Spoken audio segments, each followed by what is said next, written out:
Hello साथीहरु, आज चाहिँ हामीले क्लास 12 को डिभेन्चर को पाठ लिएर आएको छौं। यसमा चाहिँ 7 वटा केस हुन्छन्। हामीले 7 वटा केसको अध्ययन गरे हुन्छ। टोटल 9 वटा हुन्छन्। त्यसमध्ये issued at premium, redemption at premium. Second case रहेको छ issued at par, redemption at premium. Third case रहेको छ issued at discount, redemption at par. Fourth फेरि issued at discount, redemption at premium. Fifth फेरि issued at premium, redemption at par. Six फेरि issued at premium, redemption at discount. Seventh फेरि के रहेको छ भने issued at par, redemption at discount. यति 7 वटा केस रहेको छ। यसको मध्ये हामीले 7 वटै गर्छौं। आज चाहिँ हामीले फर्स्ट केस गर्न लागेका छौं। अब क्वेशन हेर्नुस्, प्रिमियममा इस्युड पनि प्रिमियममै, रिडम्पसन पनि प्रिमियममै भयो भने के गर्ने भन्ने केस चाहिँ आज हामीले गर्छौं। सुरुमा भन्नु, कुशल कम्पनी लिमिटेड हैज इस्युड कति भन्नु 5000 share 10% debenture of RS 100 is भन्नु। पार भ्यालु कति हो 100 हो 5% प्रिमियम। इस्युडको बेला कति हो 5% प्रिमियम। अब 100 को 5% प्रिमियम भनेको कति हो 5 रुपैयाँ हो। 5 रुपैयाँ चाहिँ प्रिमियम हो के को बेला इस्युडको बेला, अगाडिको इस्युडको बेला। Redeemable at 10% premium after 5 years. र रिडम्पसनको बेला फेरि कति हो 10% हो। कतिको 100 को 10% हो भनेको छ। इस्युडको बेला के भने मैले 100 को 5% प्रिमियम छ रे, रिडम्पसनको बेला 10% प्रिमियम छ रे। अब यस्तो बेला के हुन्छ भन्ने चाहिँ आज हामीले गर्छौं है त। ल क्वेशन चाहिँ बुझ्नु भयो होला। अब चाहिँ हिसाबतर्फ जाम।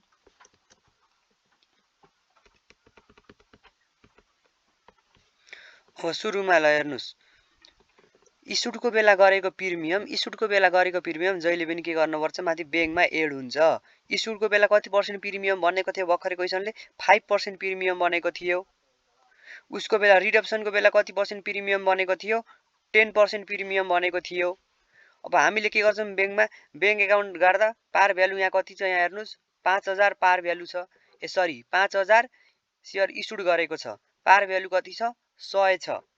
मध्ये 5% इस्युडको बेलाको प्रिमियम जहिले पनि माथि बैंकमा जोडिन्छ। के भने इस्युडको बेलाको प्रिमियम जहिले पनि बैंकमा जोडिन्छ। रिडम्पसनको बेलाको फेरि जोडिदैन। त्यसलाई के भनिन्छ लस भनेर राखिन्छ हामीले।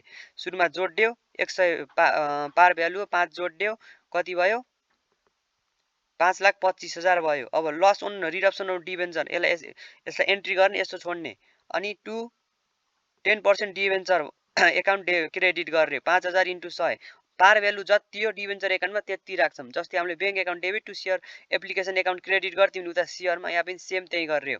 र त्यसपछि यहाँ सेकेन्डमा के गर्यो to premium on issued of debenture. Premium आएपछि शेयरमा के गर्थ्यौं क्रेडिट गर्थ्यौं, यहाँ पनि क्रेडिट गर्यौं। अर्को to premium on redemption of debenture. रिडम्पसनको बेलाको प्रिमियम कति थियो 10% थियो। यसलाई पनि हामीले क्रेडिट गर्यो। यसलाई पनि क्रेडिट गर्यो। अब त्यसपछि हाम्रो सेकेन्ड एन्ट्री के गर्ने अब यही उल्टाइदिने हो। माथिको डेबिट माथि क्रेडिटमा छ ल डेबिटमा लेखिदिने, तर इस्युडको लेख्ने हैन। इस्युडको काम सकिन्छ। डिबेन्चर एकाउन्ट यहाँ के कति छ यहाँ हेर्नुस् 5 लाख छ। यसलाई क्रेडिटमा छ यहाँ डेबिटमा सार्दिने।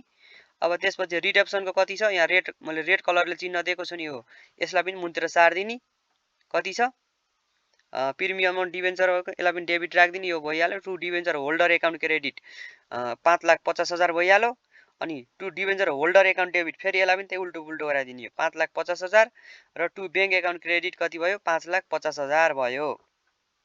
बुझ्नु भयो नि। अब यहाँ टु डिबेन्चर होल्डरका ठाउँमा टु बैंक लेखेर 5,50,000 लेख्दै पनि हुन्छ। तर कति मार्क्समा सोध्छ त्यही अनुसार गर्नुपर्छ। 3 मार्क्समा सोध्यो भने 3टा एन्ट्री गरिदिनु पर्छ। 2 मार्क्समा सोध्यो भने फर्स्ट एन्ट्री र सेकेन्ड एन्ट्री गरिदिए हुन्छ। यहाँ सिधै टु बैंक एकाउन्ट लेखिदिए हुन्छ। र एउटा कुरा चाहिँ एकदम ख्याल गर्नु होला, रिडम्पसनको बेलाको प्रिमियम कहिले पनि बैंकमा जोडिदैन। त्यसलाई के भनेर राख्छौं हामीले लस भनेर राख्छौं। यस बारेमा बुझ्नु भयो होला नि। यस बारेमा बुझ्नु भएको छैन भने कमेन्ट गर्नु होला। र अब चाहिँ हामीले issued at par, redemption at premium भन्ने पढ्छौं अर्को बेला चाहिँ। आजलाई यति नै। हस्, धन्यवाद।